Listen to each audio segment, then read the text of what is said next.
सभायै सभापतिभ्यश्च परम आदरणीयाः कार्यक्रमस्य अध्यक्षाः प्रोफेसर हरे कृष्ण सत्पथी महोदयाः, वक्तारः प्रोफेसर गोपबंधु मिश्र महोदयाः, प्रोफेसर बसंत कुमार पंडा महोदयाः, डॉक्टर नारायण दास महोदयाः, संयोजिका डॉक्टर संगीता, मेरे समक्ष सभा में उपस्थित परम विदुषी आदरणीय प्रतिभा राय जी और यहाँ पर उपस्थित सुप्रसिद्ध साहित्यकार आशा जी, जिन्होंने संस्कृत ट्रांसलेशन किया है याज्ञसेनी का हमारे डॉक्टर साहब, और उपस्थित जितने भी यहाँ पर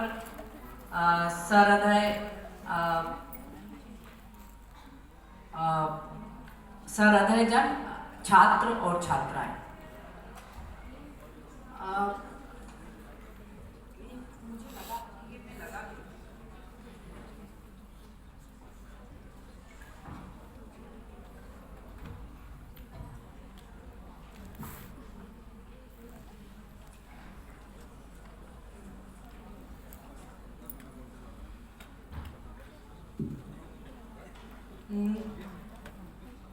हालांकि मित्रों, ये जो सत्र है वो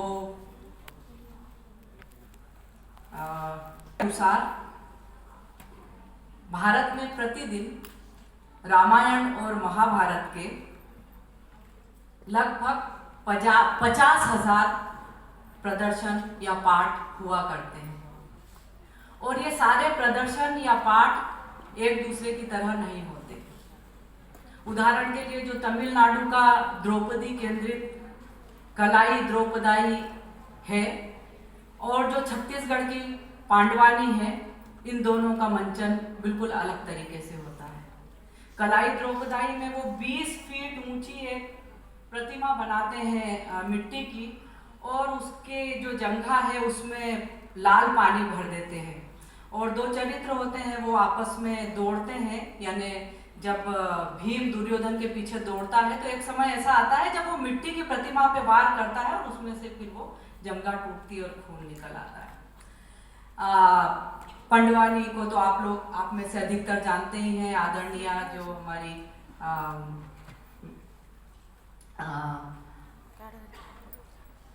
तीजन बाई जो है, वो बहुत सुंदर तरीके से जो उरुभंग का जो प्रसंग है वो प्रस्तुत करती है। वे स्वयं गाते गाते वे स्वयं अर्जुन हो जाती है, वे स्वयं भीम हो जाती हैं और स्वयं दुर्योधन हो जाती हैं। तो मैं कहना ये चाह रही हूँ कि ये जो प्रदर्शन है, इनके बीच के अंतर का आधार स्थानीय संस्कृति होता है। जो होता है उसके द्वारा की गई जो एलाबोरेशन होती है, जो बढ़त होती है, वो होता है। डॉक्टर प्रतिभा राय ने भी अपनी जो अद्वितीय कल्पना से याज्ञसेनी में द्रौपदी के जीवन के प्रश्नों पर अपनी बढ़त प्रस्तुत की है। In that sense the very form of Yajnaseni is very musical. उदाहरण के लिए अगर हम राग यमन को देखें तो उसमें जो वादी स्वर है वो गंधार है और संवादी निषाद है, और गांधार और निषाद के बीच जो संवाद होता है उसमें जो बीच में जो स्वर आते हैं, मान लीजिए मध्यम है, पंचम है, ऋषभ है, इन सब का जो संबंध है उसी से राग जो है वो आकार ग्रहण करता है, वो फॉर्म लेता है। और उसी तरह जो याज्ञसेनी है उसमें मैं ये समझती हूँ अध्यक्ष महोदय की जो कृष्ण है वो वादी स्वर है, वे अंश स्वर है, मुख्य स्वर है, और संवादी द्रौपदी है, याज्ञसेनी है।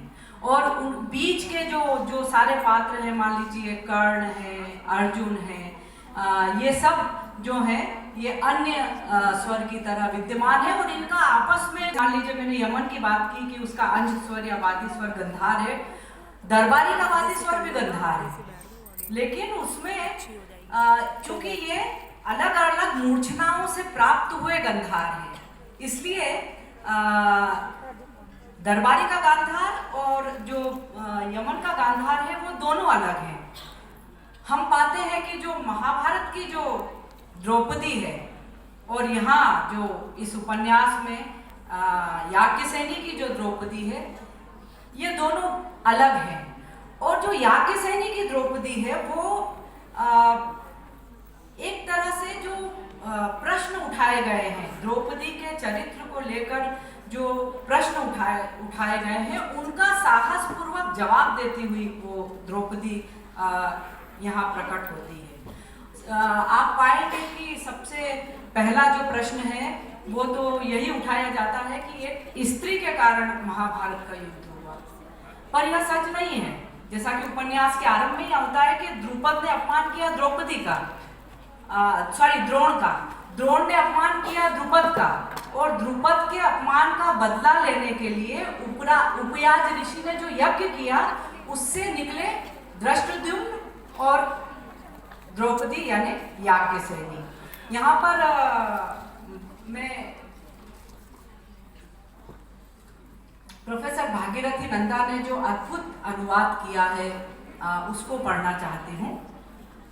कुतः श्री गणेशम करोमि में जीवन गाथायाः किम में जन्मनः मम जन्म अपि एको व्यतिक्रमः युवती कलेवरेण अहम उत्पन्ना यज्ञवेदी ही में जननी यज्ञ सेनश्च में पिता अतो अहम याज्ञसेनी अहम पांचाल राजकन्या द्रुपद नंदिनी द्रौपदी।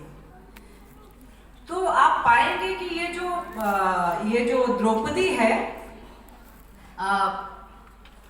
वो इसी उपन्यास में आगे कहती है। उसका मैं हिस्सा थोड़ा सा आपको पढ़ के सुनाना चाहती हूँ, जो हम लोग प्रश्न की बात कर रहे थे।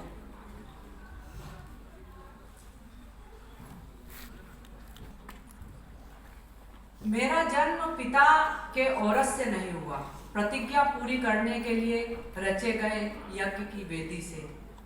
ये मैं हिंदी अनुवाद पढ़ रही हूँ।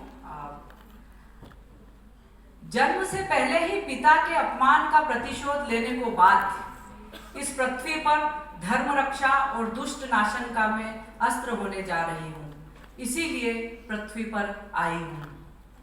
क्या युग युग में धर्म रक्षा और दुष्ट संहार के लिए नारी को ही माध्यम होना पड़ेगा? नारी ही क्या सृष्टि और विनाश का कारण है? कभी लंका विनाश और राम राज्य की प्रतिष्ठा के लिए सती सीता को माध्यम बनना पड़ा।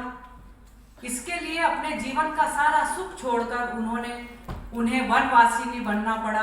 फिर रावण की लालसा ने उन्हें अशोक वन में बंदी बनाया, लांछित किया, दुख दिया। अंत में पृथ्वी पर धर्म की प्रतिष्ठा हुई। प्रभु राम के जन्म का उद्देश्य पूरा हुआ, पर आखिर सीता को क्या मिला? राम से निर्वासन का दंड, सबके सामने सतीत्व की परीक्षा। धरती उनके लांछन से फट गई। सीता अपना दुख, लज्जा, अपमान छुपाने के लिए धरती की गोद में चली गई। जो द्रौपदी है वे धर्म की, जिस तरह कृष्ण अवतरित हुए हैं धर्म की रक्षा के लिए, उसी तरह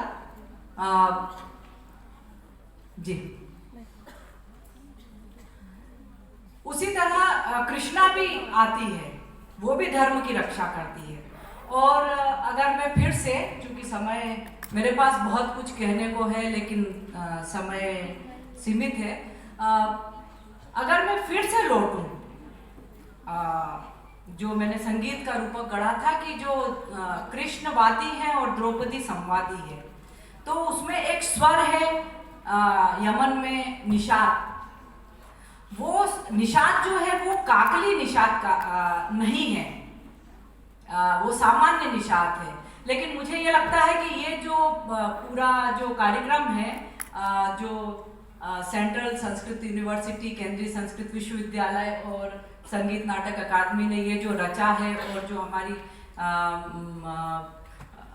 परम विदुषी प्रतिभा जी के उपन्यास याज्ञसेनी को लेकर रचा है, तो मुझे लगता है ये जो उपस्थिति है काकली निषाद की, इसको भी रेखांकित करने की ज़रूरत है। इसको रेखांकित किया गया, इसके लिए मैं हमारे विश्वविद्यालय को और संगीत नाटक अकादमी को बहुत बहुत आभार देती हूँ। प्रणाम।